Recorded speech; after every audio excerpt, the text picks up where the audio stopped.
All right, this is The Quiet Life, Chapter 12, the last, maybe third of it. Well, it looks like Papyrus and the dogs are doing fine.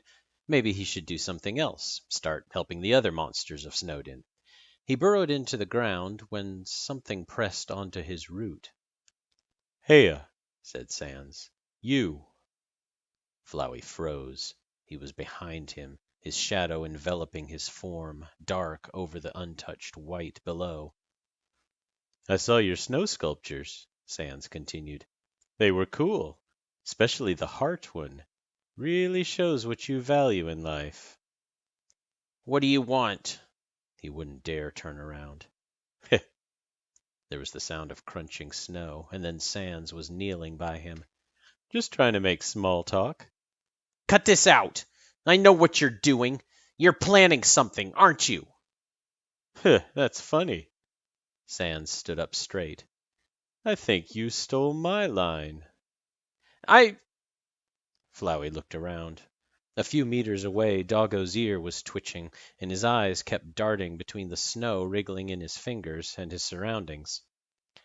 Look, let's go talk somewhere else. It wasn't the smartest option. In private, Sans could do a lot of things that he wouldn't do in front of Papyrus. Technically, they both could, but Flowey had already decided he wasn't going to do anything. But the situation wasn't going to get any better unless he managed to come to some sort of truce with Sans, and he wasn't looking forwards to going through with the rest of his redemption quest with the trash bag hissing down his back. And so they went into the forest, Sans strolling behind him as if it was nothing more than a nice outing for the two of them. You're awfully willing to have time alone with me, considering, well, what you've been saying to that kid in the ruins before." Flowey swung back. How did you... "You're not the only person they've been talking to, you know. They needed to know the full version of the story." So Sans and Frisk have been talking? Why didn't Frisk tell him? What did they tell you? "Plenty." Flowey clenched his roots. No, he couldn't let Sans get to him. Right, fine. It doesn't matter anyways. If you're so high and mighty and knowing, then you should realize there's nothing you can do about me anyways. You can't kill me, so maybe stop acting like such a jerk about it. "Yeah, you're right." Sans leaned against a tree trunk. He was fiddling with something in his pocket. "They would bring you back? That human?" What? Frisk wouldn't tell Sans that, would they? Sans was a better person than he was, but he was no friend to humans. Frisk may have been friends with him last timeline, but that didn't mean... "Yeah, they're human, aren't they? It's very odd that old lady would suddenly get a kid out of nowhere. She clearly doesn't have a husband in there, and, well, it's common knowledge that humans come from within this forest. I know this forest. I don't know any place a human might come from other than that big door. I suppose that's why I didn't see much of you this time around. A human is something new, aren't they? Something interesting." Okay, he had to keep calm. Sans might not have liked him, but he did like Toriel.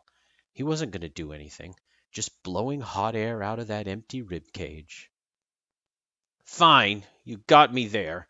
They're a human, and just so you know, they're not coming out of there. They told me so. Yeah, I know. Must be terrible for them to rob you of your power and then do nothing with it. Well, it's not like I can do anything about it. So you might as well go along with what they're planning, right? Yeah. Whatever Frisk told Sans did a miracle on him. He couldn't remember the last time he talked with him so calmly. Wait. No, he could remember, but he didn't want to. Better to cover that up with other memories. "I get it," said Sans. "Why not go along with what they say? It's a good idea to be friendly with them.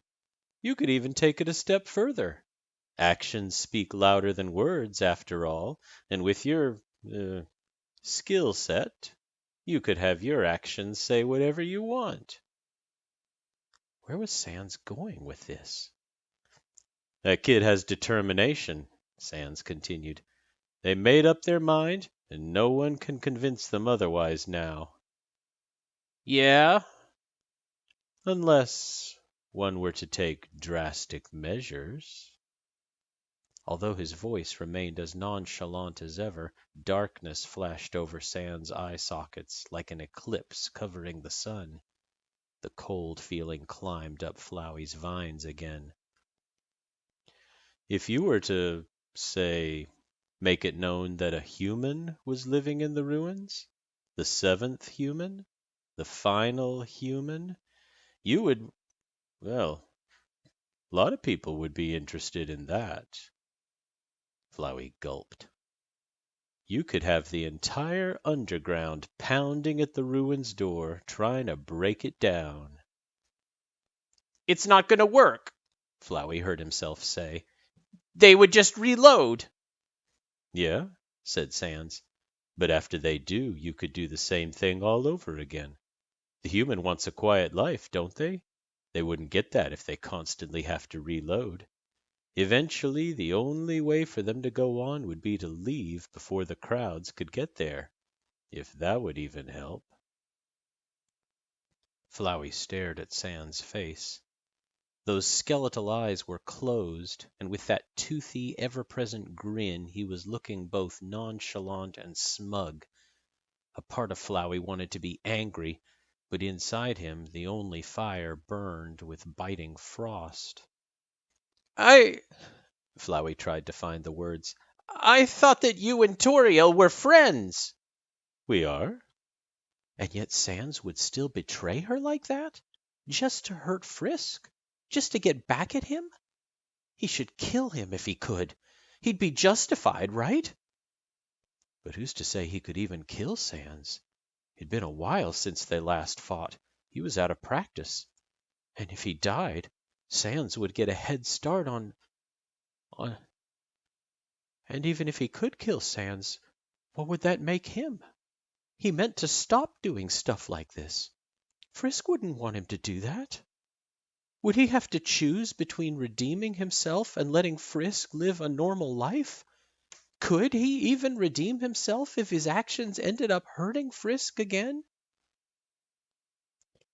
Sans, Flowey drooped his head. Frisk has nothing to do with this. They're innocent. But, Sans' voice came out a little higher than it usually was. They have a human soul, don't they? That's why you hang around them. No, I mean, yeah, they do have a human soul, but that's not the only thing about them. They're naive, and they flirt too much, and they laugh at the dumbest things, and they're an idiot, but they're also a good person. They don't deserve this.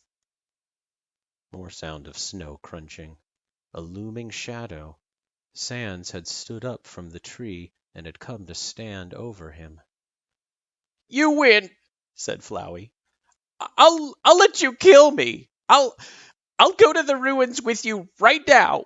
I'll tell them from across the door that I never want to see them again and that I won't come back, and then we can go away and you can kill me. Just please don't do this to them. Hot tears were rolling down his face. He sprung up to look at Sans, who was staring at him with wide eye sockets. Heh, that's odd. Sans didn't usually go to the ruins door on this day of the week. There was no point. Toriel, a woman of habit, tended to prefer this day for various errands outside her house, which meant she wouldn't be there to greet him.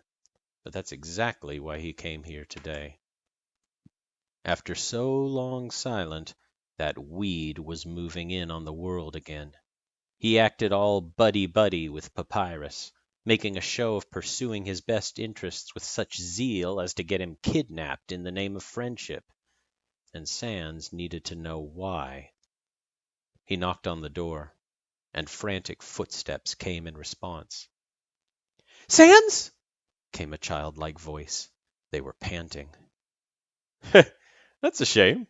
I had a real good knock-knock joke planned here. Oh, sorry. Who's there? I forget what it was. Oh, I mean, that's okay. Tell me when you remember. He shuffled his feet in the snow. At times like these, it was good that they couldn't see his face through the door. There was really no good way to approach this, and considering the long pause in the human's words, they knew it too. Sans, Hmm? I'm the legendary Fart Master. Wow, that's pretty childish of you. He made sure they heard him chuckle. I know. I just wanted to confess. How much do you really remember? I don't remember anything. You don't? I do know, though. Not remembering is not the same thing as not knowing. Oh, They were leaning against the ruin's door. He could hear the faint rustle of their hair against the granite. I'm sorry. Are you? So if you were in that situation again, you wouldn't reset again? You're right. I'm not sorry. I'm selfish like that. The human breathed heavily. I'm happier now than I've ever been. Well, at least you're honest about it. Are you angry? Me? Nah, I don't even know you, kid. I don't actually know much of anything that happened after we got out, other than just, uh, general happy stuff. Things settling down, not, being shot on sight by human military, not seeing that flower around anymore, things like that. Oh, They let out a sigh that was one part relief, the other exhaustion. But that other Sans, well, that's a different story. He grew to trust you. oh, I, They paused again and let their words dangle in the air. I, I didn't mean to hurt him. Their sweater rustled against the door. They were sliding down to the floor, he could guess. If Sans could see them, he might have been tempted to take pity, but he had to press on. Listen, kid, I need you to be honest with me. Did you do it for him? No, But it took him a moment to still his voice. Why did you do it then? I was at a dead end. For a brief moment Sans listened on, seeing if they would elaborate, but they didn't. And now, he said, you're staying in the ruins with Toriel, possibly for the rest of your life. That's a dead end too, It's a nice dead end. they said. Because of that flower? They would be that naive, he knew. Yeah, but not just because of him. Things are going to turn out better this time. Didn't you say it was a dead end? Yeah, but it's only a dead end for me. Wow, he chuckled. And the flower used to call me cryptic. Sorry. Another moment. Another silence. He was waiting for them to start talking again. But after a point he relented and said, Look, I'll get to the point. I haven't seen that flower for a while now, and now suddenly he starts popping up around again. Do you know why? Yes. The human's voice was soft. He wants to start doing good again. The human was trusting the flower now, not only with themselves, but with everyone. There's a thought that would bring anyone to knead their forehead. I see. I actually wanted to talk to you about it. The tone of their voice suggested that if the two of them were talking face to face, they would be averting their eyes now. I know you might not believe me, but he's trying. He's genuinely trying. Yeah, you're right, he said, and heard them sigh in relief. I don't believe you. Oh, Look, I'll humor you for a moment. If he's genuinely trying, then why? Why is he trying? I don't know. He just is. See, I find that hard to believe. You think you're the first person to try to befriend him? You aren't. He placed his hand against the cold granite of the door. When I first realized what he was, I tried everything I could to stop stuff from getting to this point. I offered him everything I could offer. He chuckled. Some good food, some bad laughs, some nice friends, some decent advice. There were timelines in which he seemed to listen. I could tell he wasn't happy with what there was, but he seemed to genuinely, as you put it, try. But then there were other timelines. There was a rawness in his rib cage. In those timelines, he also seemed to genuinely try until he stopped trying suddenly, and then he would laugh at you, and you could only wonder why you had ever believed in him in the first place. You want the details? The human gulped. No, you don't need to. So how exactly are things different with you? You think you can redeem him? You reset too. He couldn't let the bitterness escape his mouth. You can't redeem anyone.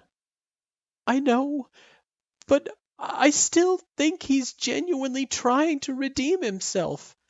And I think you should give him a chance. Well, it's not like I can do anything to him either way. Flowey said that you were going to try to, um, attack him. Oh, so he pulled the sympathy ploy on you. He needed to spell it out to them. I think I get the picture now. He's doing this to get your soul. What? You're human, and that flower is soulless, so he'd be wanting to. I know that, but you're wrong. He's not lying. He might as well be talking to the door itself. Look, kid, it's clear I'm not going to convince you, and you're not going to convince me, so I guess I'll leave it at that. He turned and stepped away from the door. But just so you know, next time I see him, well, you can't! Their voice trembled. He's trying, Sans! He's really trying! What's the matter? You can bring him back. So unless you're afraid that he might stop trying. I don't know what he'll do, but. So we have to be nice to him because he's holding a gun to our heads. That's a very strong case for redemption there. It's not like that! They banged on the door and then let out a wince. Sans sighed. He should leave, he knew. He had already told them he knew he couldn't convince them. Sans! Sans! The human was shouting. They were pounding against the stone. Don't go, please! Even trying to pull and push it open. Look, kid, Sans said, I get that you want him to be good, but have you ever stopped to consider that maybe, just maybe, it's just what you want? That he's just going along with whatever you suggested because, well, I did consider that he might try to get my soul in a lot of ways, but it's not what he's doing now. Their voice was hoarse but resolute. I'm not making him do anything, Sans. I don't even know what he's doing out there half the time. It's him. It's all him.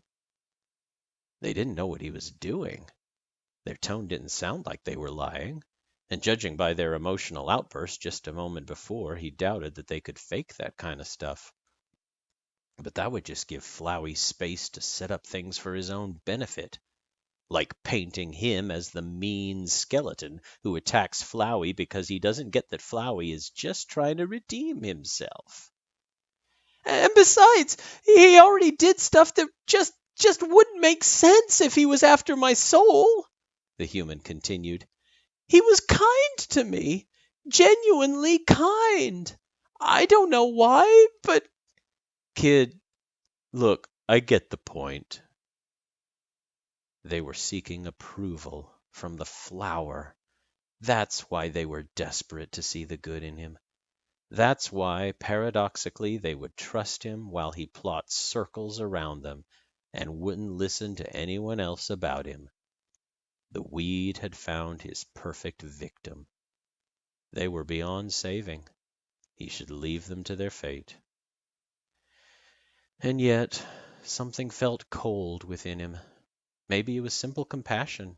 Maybe it was his friendship with Toriel. Maybe it was what lingering memories were there from the previous timeline. Listen, I'll hear him out, he said. Sans, thank you. Oh, the relief in their voice. If they only knew. At home, Sans dug up an old tape recorder from somewhere in the crevices of his sock tornado. He charged it up and shoved it into his pocket. By this time tomorrow it would contain all the stuff that the kid would never want to hear, but would need to.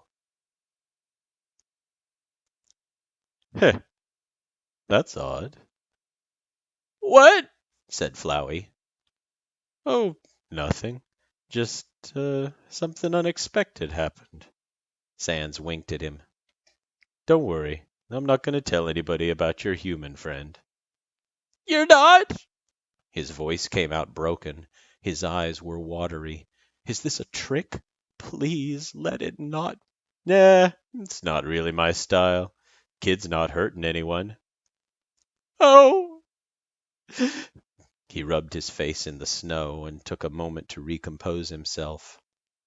That was easy. We should probably go back to the others. Wait! You're not going to attack me? Now? Ever? What do you mean? Yeah, probably not. Let's just let bybones be bybones and call it a truce. Sans turned and started his stroll back to the clearing. Wait, was that it? Actually, that was a good thing. That Sans could flip from threatening to not threatening just as easily as he could do the opposite. It'd be great if you stopped with the puns, too, said Flowey, following behind. Nah, I still gotta mess with you one way or another.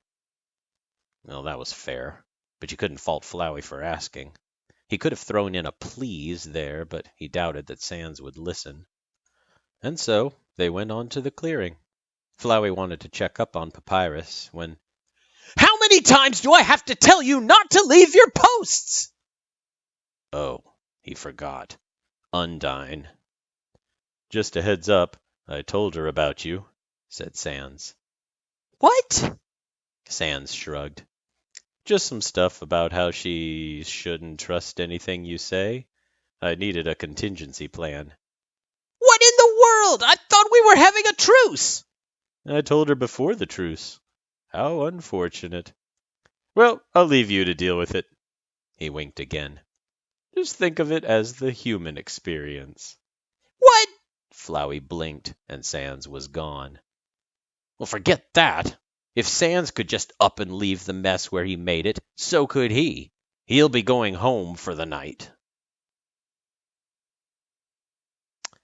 And that is the end of the last chapter. We need more. More. We need more. But there is no more. There are no more chapters. There should be. At the moment. There should be many more. Now we need more. Yes.